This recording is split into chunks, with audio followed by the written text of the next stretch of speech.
Rajasekar sir வணக்கம். வணக்கம் வணக்கம். ராஜசேகர் சார்,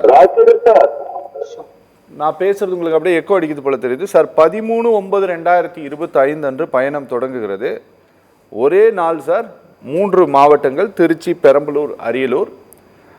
அடுத்து அப்படியே 13லேருந்து அடுத்த வாரம் அப்படியே ஷிஃப்ட் ஆயிடுது. 20/9 அது அடுத்த சாட்டர்டே. நாகப்பட்டினம், திருவாரூர், மயிலாடுதுறை எல்லாம் பார்டர்லேயே மீட் பண்ணுவாருன்னு நினைக்கிறேன். அடுத்து 27 திருவள்ளூர், வட சென்னை, அன்னைக்கு வந்து சென்னை. அடுத்து 4/10 அது சனிக்கிழமை. அப்புறம் சனி ஞாயிறு 2 நாள் சேர்த்து கோயம்புத்தூர், நீலகிரி, திருப்பூர், ஈரோடு. சார் பயணம் வந்து இப்படி தான் வகுக்கப்பட்டிருக்கிறது சார். வார இறுதி நாட்களில் தான் வகுக்கப்பட்டிருக்கிறது. இது வந்து ஒருவேளை ஸ்கூல் போகிறவங்க, காலேஜ் போகிறவங்க எல்லாம் லீவு நாளில் இருக்கலாம் அப்படிங்கிறதை கருத்தில் கொண்டு இப்படி ஒரு பயணம் வகுக்கப்பட்டிருக்கலாம், வாய்ப்பு இருக்கா சார்? இல்ல, நடிகர் விஜய் அவரே சொல்றாரு, என்னுடைய உச்சகட்டத்துல நான் வந்து இருக்கும்போது அரசியலுக்கு வந்திருக்கேன், மக்களை சந்திக்கிறேன். நான் வந்து அதாவது எல்லாம் இழந்து என்னுடைய ஃபேம், என்னுடைய பாப்புலாரிட்டி இழந்து நான் வரல, நான் என்னுடைய பீக் கேரியர்ல வந்திருக்கேன்னு சொல்றாரு. அதெல்லாம் உண்மை, மாற்று கருத்தே இல்லை. அவருடைய வருகை தமிழ்நாட்டு மக்கள் வரவேற்கிறோம். வாய்ஸ் ஆஃப் தமிழ்நாடு சார்பாக வரவேற்கிறோம். ஆனா விஜய் வந்து கன்சிஸ்டன்சி இல்ல, கண்டினியூட்டி இல்ல. அவருடைய எல்லாமே நீங்க பாத்தீங்கன்னா முதல் மாநாடு போடுறாரு, 2வது மாநாடு போடுறாரு, ஆல்மோஸ்ட் ஒரு 10 months கேப். இப்போ வந்து வீக்லி மீட்டிங்ஸ் போடுறாரு. அத வீக்லி சூறாவளி மின்னல் பயணம் தான் அதை சொல்லலாம். சூறாவளி சுற்றுப்பயணம், அது சாட்டர்டே சண்டே மீட்டிங். ஸோ அவர் வந்து இந்த மல்டி லெவல் மார்க்கெட்டிங் வந்து எப்பவுமே சாட்டர்டே சண்டே தான் பண்ணுவாங்க. ஸோ பாலிடிக்ஸ் வந்து மல்டி லெவல் மார்க்கெட்டிங்கோ, இந்த மாதிரி டூரிஸ்ட் ஃபேமிலி கேம்பெயினோ, இல்லைன்னா மற்றபடி மக்களை சந்திக்கிறேன்னு சொல்லிட்டு வீட்டுக்கு வர வச்சு பார்ப்பதோ, இதெல்லாம் வந்து பாலிடிக்ஸ்ல சரி வராத நடைமுறைகள். மக்களோடு மக்களாக எந்த நேரமும் 24/7 365 days மக்களோடு மக்களாக அவருடைய அலுவலகமும் அவருடைய இல்லமும் திறந்திருக்க வேண்டும். அட்லீஸ்ட் ஒரு பதவி வெற்றி பெறும் வரை அது இருக்க வேண்டும். ஆனால் அரசியலில் வந்து கதவு பூட்டி 20 அடி கதவை பூட்டி வச்சுக்கிட்டு அவர் வரும்போது தான் அவரை பாக்குறேன்னு சொல்றது, இது வந்து நம்ம தமிழ்நாடுல எந்த மாநிலத்திலும் இந்த அரசியல் ஈடுபடாது. அவர் வந்து அவர் சொல்றது எல்லாம் நண்பர் செங்கை பத்மநாபன் ஓஹோ ஆஹான்னு சொல்றாரு. அவருக்கு எவ்வளவு அரசியல் அனுபவம் இருக்குதோ அதே அரசியல் அனுபவம் எனக்கும் இருக்கின்றது. நாங்க 2 பேரும் இளைஞர் காங்கிரஸ்ல இருந்து பயணித்தோம். ஆனால் விஜய் செய்யற அரசியல், தமிழ்நாட்டு திராவிட கட்சிகள் நான் பிரமாதம், பாலாரம், தேனாரம், நான் அதெல்லாம் அந்த ஆர்குமெண்ட்டுக்கே போல. திமுக அதிமுகவை விட்டு எந்த கட்சி கிட்ட பொலிட்டிக்கல் இன்ஃப்ராஸ்ட்ரக்சர், பொலிட்டிக்கல் கேடர்ஸ் இருக்கிறாங்கன்னு சொல்லுங்க. ரசிகர்கள் இல்ல. நான் கமலஹாசன் கட்சியை ஆரம்பிக்கிறதுக்கு முன்பு இருந்தும் ஆரம்பித்த பிறகும் பயணித்து நேரடியாக களத்தில் பார்த்தவன். ரசிகர்களும் ஆதரிப்போரும் கண்டிப்பா லட்சக்கணக்கில் வருவாங்க, அதுல மாற்று கருத்தே இல்ல. சரி. ஆனா பொலிட்டிக்கல் இன்ஃப்ராஸ்ட்ரக்சர், பொலிட்டிக்கல் ஃபைட் என்பது களத்தில் நின்று அரசியல் செய்ய வேண்டும்.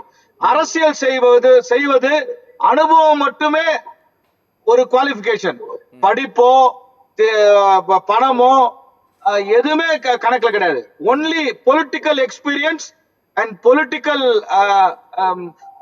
என்ன சொல்றது, திறமை, அரசியல் திறமை, அரசியல் அனுபவம், இது இருந்தால் மட்டும்தான் அதிமுகவையும் திமுகவையும் வீழ்த்த முடியும், மோத முடியும், போட்டியிட முடியும் அவர்களோடு.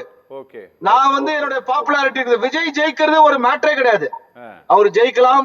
அவர் புரட்சி கலைஞர் விஜயகாந்த் ஜெயிச்சாரு. கமலஹாசன் கோயம்புத்தூர்ல அவ்வளோ உலக நாயகன் என்று போற்றப்பட்ட கமலஹாசன் தோற்றாரு. சோ இதெல்லாம் ஏன் நடிகர் திலகம் தோற்றாரு. சோ இதெல்லாம் பார்க்கும்போது விஜய் இருக்கிற இந்த காலகட்டம் வந்து ஒரு டிஜிட்டல் யுகம், டிஜிட்டல் புரட்சி நடக்கின்ற நேரம். இதுல விஜய்க்கு வந்து கூட்டம் வருவதோ, விஜயை பற்றி ஆஹா ஓஹோ என்று சோசியல் மீடியால எழுதுவதோ, லைக்ஸ் வருவதோ, இவ்வளவு மில்லியன் ஃபாலோவர்ஸ் இருப்பதோ ஒரு மேட்டரே கிடையாது. அது ஒரு விஷயமே கிடையாது. இன்னைக்கு வந்து சாதாரண இன்ஸ்டாகிராம்ல ட்ரெண்டிங் ஆகிறவங்களாம் வச்சிருக்காங்க மில்லியன் கணக்குல ஃபாலோவர்ஸ். அவங்க எல்லாம் முதலமைச்சர் ஆயிட முடியுமா, மந்திரி ஆயிட முடியுமா, எம்எல்ஏ ஆயிட முடியுமா, எம்பி ஆயிட முடியுமா? அதெல்லாம் நடக்காது. அரசியல் என்பது டோட்டலி டிஃபரண்ட் பால் கேம். அந்த அரசியல் களத்தில் போட்டியிடுவது அதுக்கு ஒரு தனி திறமை, தனி அனுபவம் வேணும். அது இருக்கின்ற 2 கட்சி தான் தமிழ்நாட்டில் இப்ப இருக்குது. ஒன்று அதிமுக, இன்னொன்று DMK. AIADMK is politically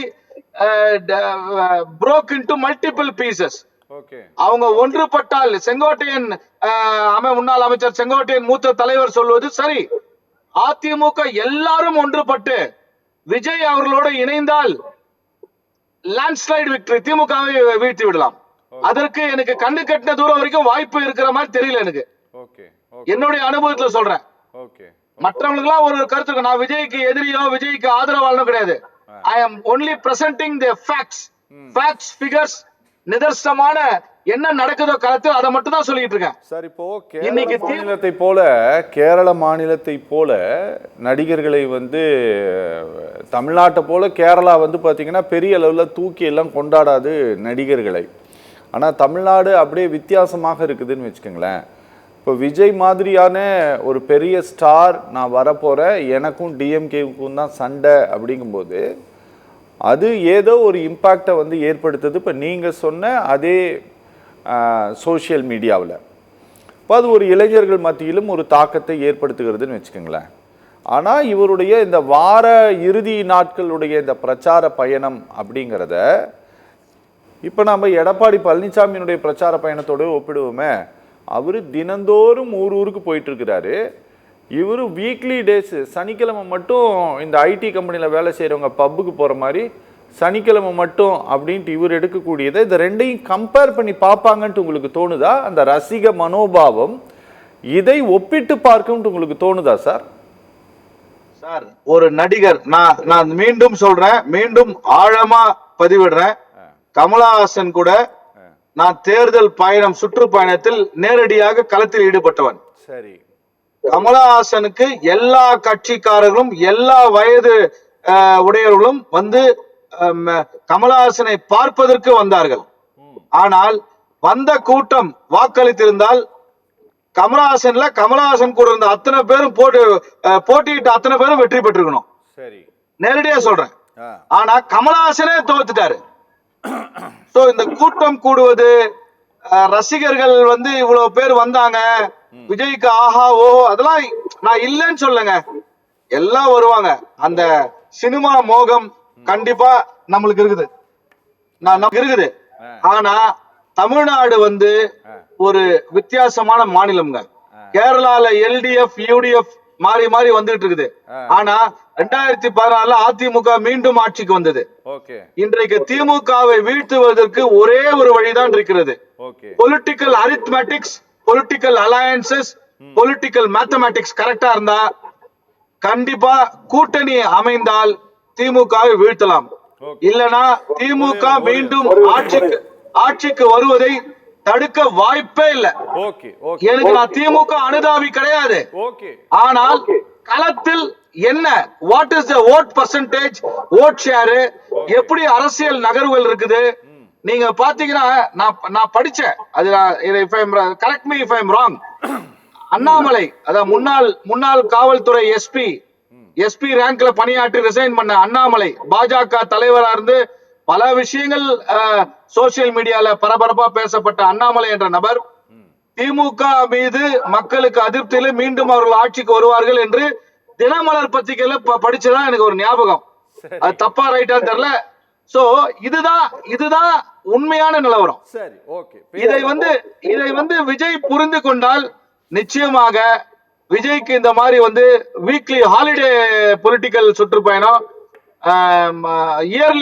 yearly tour meeting இதெல்லாம் நடத்துவதை விட்டுவிட்டு 24 மணி நேரம் கதவு, அவருடைய வீட்டின் கதவையும் அலுவலகத்தின் கதவு 24 திறந்து வைத்தால் கொஞ்சம் வாக்குகள் கிடைக்க வாய்ப்பு இருக்குது. ஓகே ஓகே ஆனா கேமராவோட தான் வருவேன், 20 கேமரா பவுன்சரோட தான் வருவேன், இதுதான் என்னுடைய அரசியல்னா வாய்ப்பே இல்ல ராஜா, வாய்ப்பே இல்ல.